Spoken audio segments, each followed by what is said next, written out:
নমস্কার বন্ধুরা, কেমন আছো সকলে? আশা করছি তোমরা সবাই ভালো আছো, সুস্থ আছো। আমরাও কিন্তু খুব ভালো আছি। আমি সর্বাণী, আমার আরও একটা নতুন ব্লগে তোমাদের সকলকে জানাই আমার চ্যানেলে অনেক অনেক স্বাগত। কোথাও ঠিক যাওয়ার সময় এমন ঘরের অবস্থা কিন্তু হয়েই থাকে, তবে মামাম হওয়ার আগে কিন্তু গোছগাছ করে যেতাম প্রায় সময়, কিন্তু এখন আর সেটা হয় না। একদিকে আমি রেডি হচ্ছি, একদিকেও এলোমেলো করতেই রয়েছে।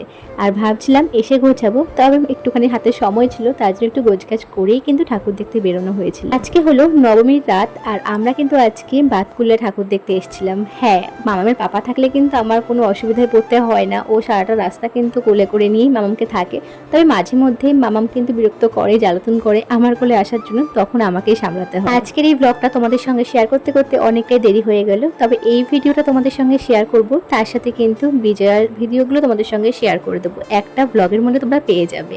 আর হ্যাঁ, আজকে না তেমন একটা ভিডিও আমার নেওয়া হয়নি। আসলে কিছু কিছু সময় কিন্তু অনেক সময় ভিডিও আমি নিই না, তখন না ওই ভিডিও চক্করে কিন্তু নিজেদের মধ্যে টাইম স্পেন্ড করা ওটাই হয় না। তাই জন্য কিন্তু প্রায় সময় ভিডিওগুলো আমার নেওয়া হয়নি বলে কিন্তু ব্লগটা তোমাদের সঙ্গে খুব ছোট্ট করে শেয়ার করতে পারছি। আমরা কিন্তু সব থেকে আজকের এই দিনটায় বেশি মজা করেছিলাম, আর আমরা গেছিলাম কিন্তু বলতে পারো 4.5 জন। মানে আমি, মিঠির পাপা, আর মিঠির কিন্তু কাকা কাকিয়া, আর মিঠিকে নিয়ে ওই 4.5 জন তোমরা ধরতে পারো। যাই হোক, আমরা কিন্তু বাতকুলা ঠাকুর দেখার পরে এই ঠাকুরটা দেখার জন্য চলে এসেছিলাম। ভীষণই সুন্দর করেছিল প্যান্ডেল। এটা কিন্তু কৃষ্ণনগরের পালপাড়ার ওখানকার একটা পূজা মণ্ডপ। আসলে ঠিকানাটা আমি ঠিকঠাক বলতে পারবো না, বাইকে এসেছি তো, তবে কৃষ্ণনগরের মধ্যে। যাই হোক, তোমরা যারা যারা দেখেছো যদি নামটা জেনে থাকো কমেন্ট করো। তারপরে আমরা এখানটা একটু এসেছিলাম, আর কিছু খাওয়া দাওয়া করার পরে আমরা কিন্তু তারপরে বাড়ি যাওয়ার পথে এই রেস্টুরেন্টটাই আমরা এসেছিলাম।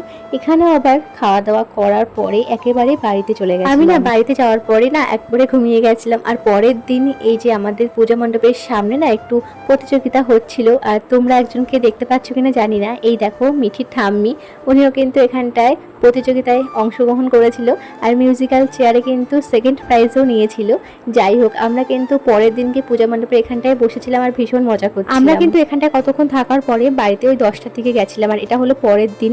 মানে আজকে কিন্তু বরণ করতে এসেছিলাম মাকে, তো বরণ করার পরে কিন্তু কতক্ষণ দাঁড়িয়েছিলাম, আর আমি একটু আগে এসেছিলাম মামাকে ঘুম পাড়িয়ে, তবে ও ঘুম থেকে উঠে যাওয়ার কারণে কিন্তু আবারও আমাকে বাড়িতে যেতে হয়েছিল, আবার ওকে নিয়ে আবারও আসতে হয়েছিল। ও ঠাম্মির সঙ্গে এসেছিল, কিন্তু ওকে আবারও বাড়িতে আমি নিয়ে গেছিলাম খাওয়ানোর জন্য। খাইয়ে তারপরে কিন্তু আবারও ওকে আমি পূজা মণ্ডপে নিয়ে এসেছিলাম। আমি এইসব লজেন্স, ললিপপ, এইসব বাইরের কোনো খাবার যদিও বা দেওয়া একদমই পছন্দ করি না, তবে এটা কিন্তু আজকে দিতেই হয়েছিল, যেহেতু বাড়িতে যাবে বলছিল।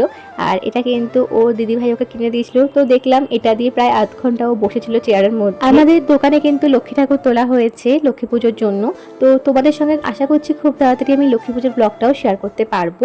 আর আজকের এই দিনটায় কিন্তু ভীষণই মজা হচ্ছিল, আবারও কিন্তু একটা বছরের অপেক্ষা, তো ভীষণই খারাপও লাগছিল, তবে এখানটায় ভীষণ সবাই মজা করছিল। তবে আমি কিন্তু মামামকে নিয়েই বসেছিলাম, ও যেহেতু কারোর কাছে যাচ্ছিল না তাই জন্য। তারও মাঝে কিন্তু আমি একটু একটু মজা করতে পেরেছিলাম। আর মামাম কিন্তু আজকে কিন্তু তেমন একটা দুষ্টুমি করেনি, ওই আমি ছিলাম বলে ততক্ষণ কিন্তু চুপই ছিল। কারণ না হলে ভাবছিলাম যে এতক্ষণ মানে প্রায় ঘন্টা 2 ঘন্টা মতো কিন্তু ওকে বসিয়ে রাখতে পেরেছিলাম আমি। যাই হোক, আবারও একটা বছরের অপেক্ষা, মা তুমি আবারও এসো। তো যাই হোক, আজকের মতো এই ব্লগটা এখানে এন্ড করলাম। দেখা হচ্ছে নেক্সট ব্লগে, ততক্ষণের জন্য ভালো থেকো, টাটা।